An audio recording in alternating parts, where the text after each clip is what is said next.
भगवान विष्णु के 8वें अवतार श्री कृष्ण की बाल लीलाओं, महाभारत के युद्ध में उनकी भूमिका तथा गीता के उपदेश जैसी प्रमुख बातें सभी को स्मरण होंगी।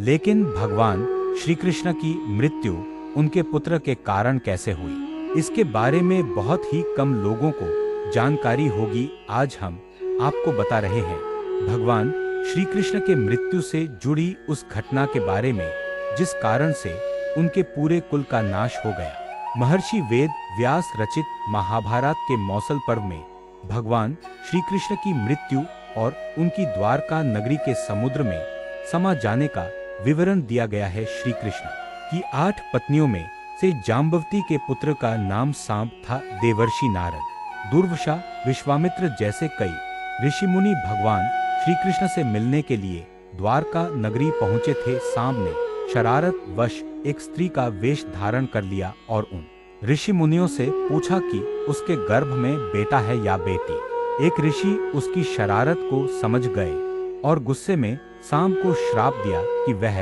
एक लोहे की तीर को जन्म देगा, जिसके कारण उसके कुल का सर्वनाश हो जाएगा। श्राप से मुक्ति के लिए उसने प्रभास नदी में तांबे के तीर का चूर्ण बनाकर प्रवाहित कर दिया।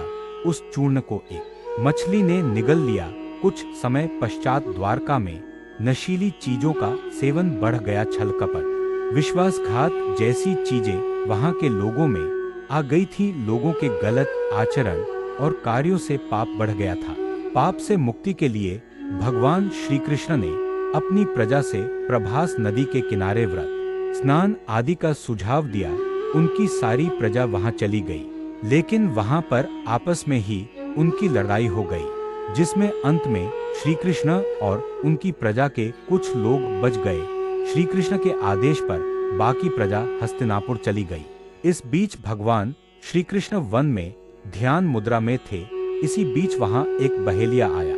उसने श्री कृष्ण को हिरण समझकर तीर चला दिया, जो उनके पैरे के तालू में जा लगा। भगवान श्री कृष्ण ने अपना मानव शरीर त्याग दिया और वैकुंठ चले गए। जिस मछली ने तांबे के तीर का चूर्ण निगला था, उसके पेट में एक छोटा सा धातु बन गया था।